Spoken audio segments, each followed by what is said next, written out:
अरे जियो बहादुर, बहुत अच्छे। जय भीम, जय भारत, जय समाजवाद।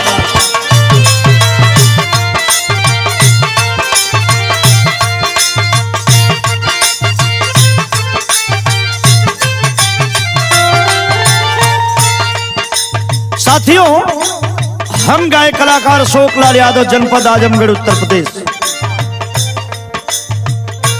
हरिओम स्टूडियो में एक बाबा साहब के ऊपर गीत कवि सूबेदार यादव जी लिखते हैं।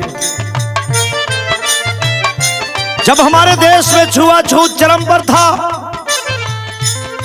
तो शूद्र को चारपाई पर बैठने का अधिकार अपने दरवाजे पर नहीं था। क्यों? मनुवादियों का अत्याचार चरम पर था। कुएं से हमें पानी पीना वर्जित था। हमें अच्छा भोजन करना वर्जित था। हमें शिक्षा से वंचित किया गया था। कवि देते हैं, छुआछूत से त्रस्त रहल जब बहुजन मोर समाज।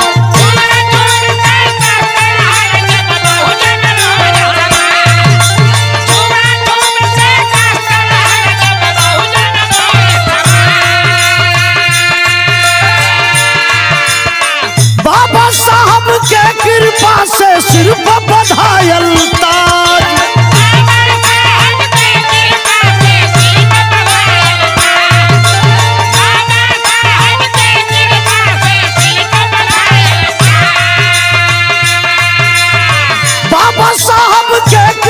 से सिर पर बधायल ताज। मोर बीरनवा हो हमरे बहुजन हो, काहे जय भीम बोले में लागे लाज। मोर बीरनवा हो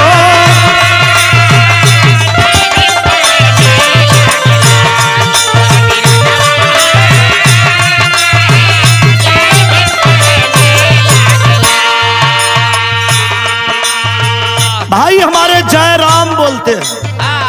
कौन राम थे? देखा है आपने? हमें तो दशहरा नहीं मनाना चाहिए।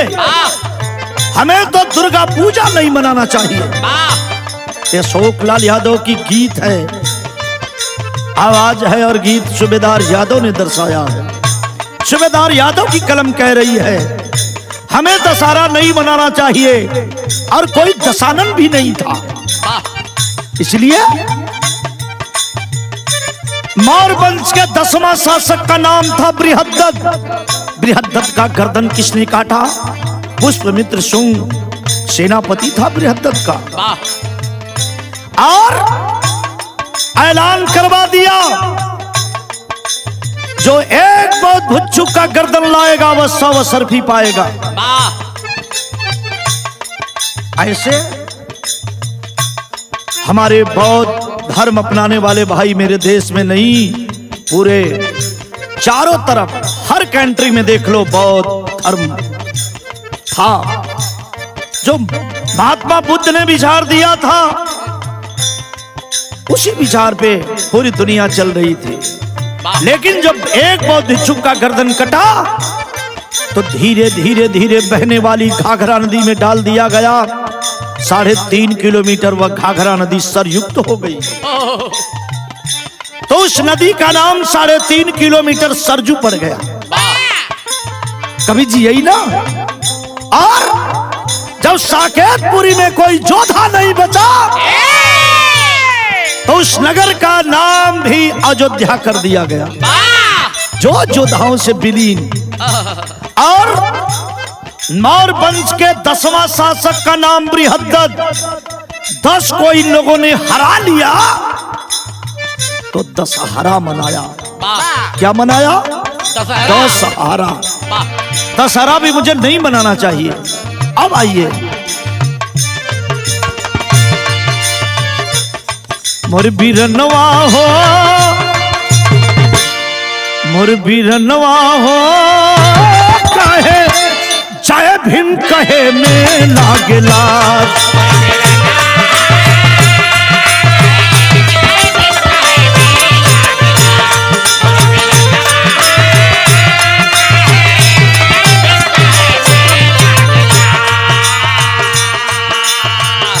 जय भीम बोलने में लाज लगती है।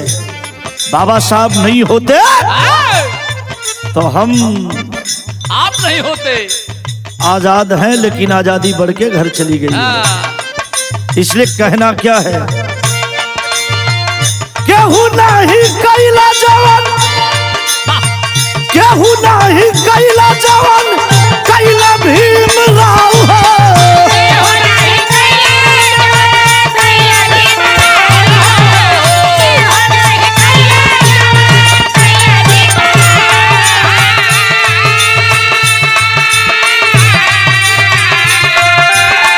भीम के मिशन से रखा सब ही लगाओ हो।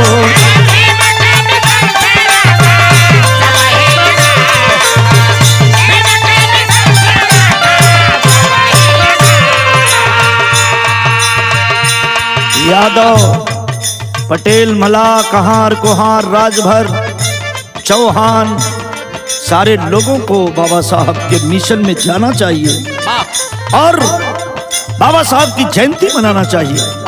इसलिए कहना क्या है, केहू नहीं करे जवान, कैला भीम राव हो।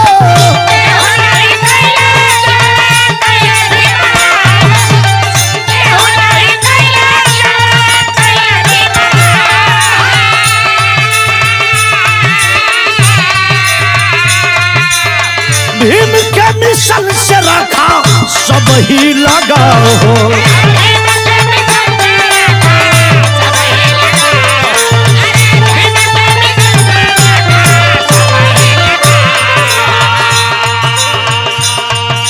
गोता खात भंवर में नैया, गोता खात भंवर में नैया, सूतल सर्व समाज।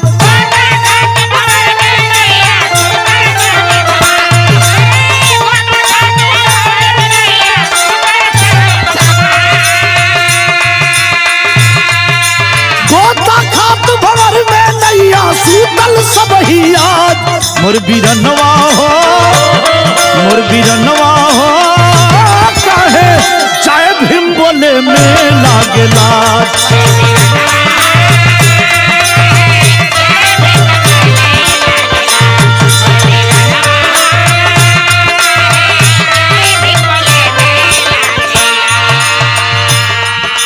हमारे भाई MP MLA कुछ नहीं होते, मेंबर नहीं होते, लेकिन बाबा साहब ने जो कर दिया कौन, उसको कोई नहीं कर पाएगा। इसलिए कहना क्या है,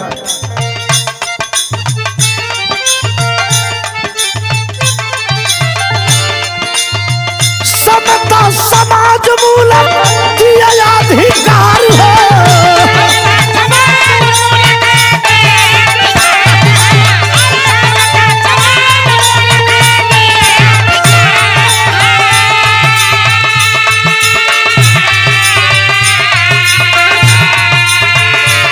मनुवादी करा मन में विचार हो, जिन्हें मनुवादी करा मन में विचार हो।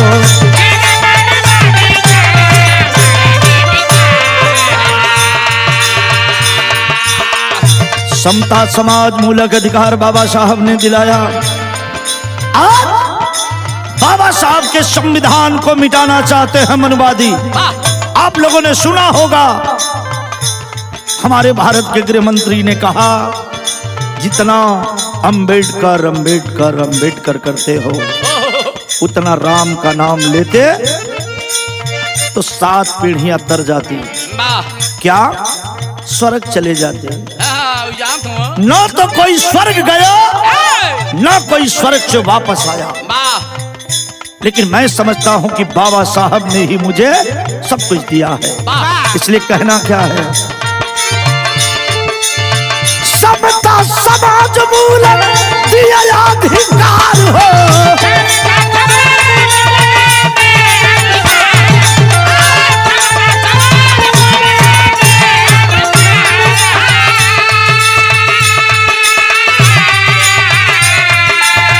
जिन्हें मनुवादी करा मन में विचार हो।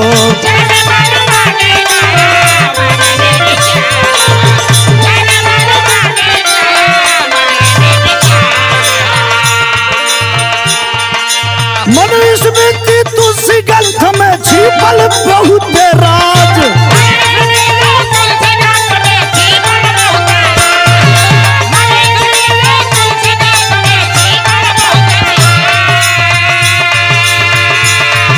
मनुस्मृति तुलसी ग्रंथ में छिपल बहुत राज।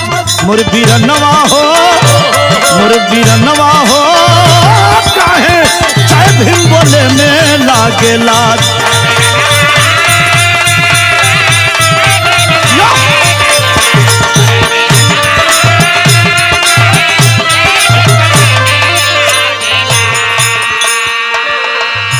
मनुस्मृति में हमारा कोई वजूद नहीं है।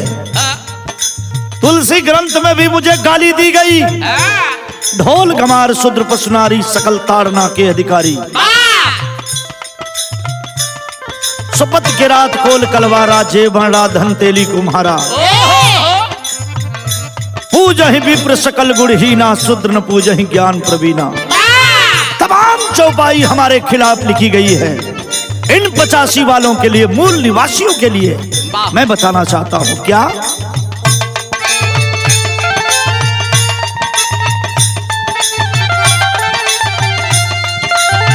हम भाई 85 बा हमार हो।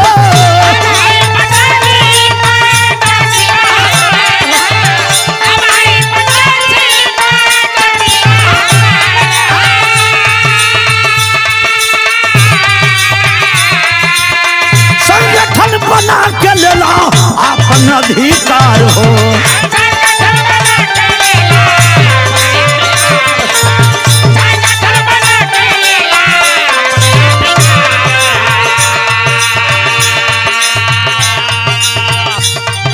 राम नाम से काम न चली है।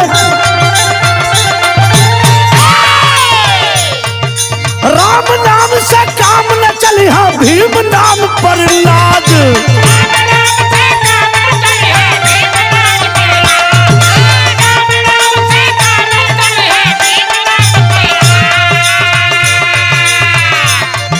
राम नाम से काम न चली है। भीम नाम पर लाज। मोर बीरनवा हो, मोर बजनवा हो, काहे जय भीम बोले में लागे लाज।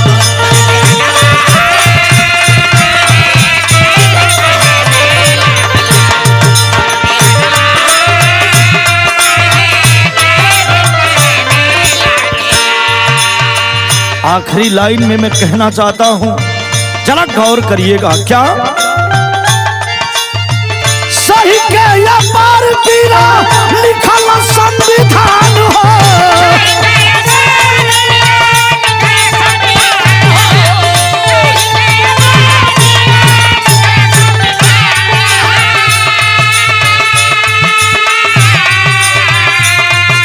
बाबा साहब ने अपार कष्ट झेल करके भारत का, दुनिया का सबसे खूबसूरत संविधान लिखा।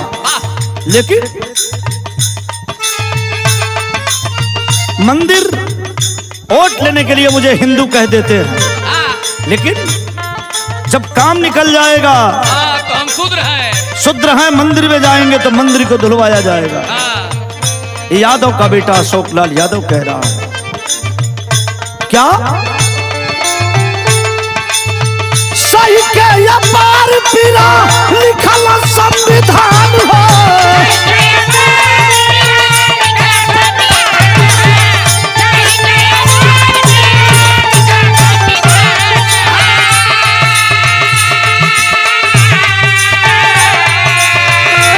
मनुवादी कयल चाहे अपमान हो।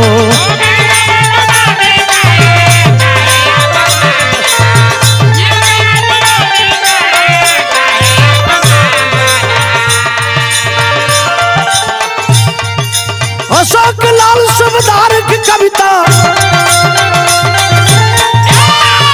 अशोक लाल सुबेदार की कविता से आती आवाज।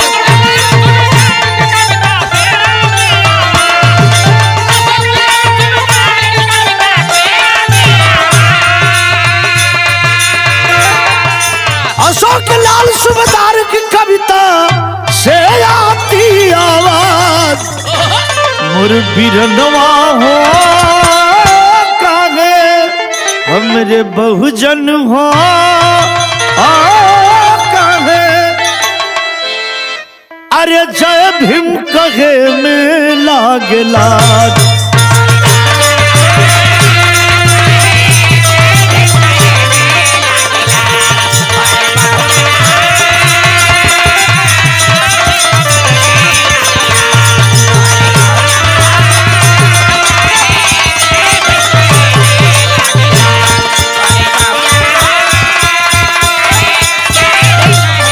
कहे में लागला। जय भीम।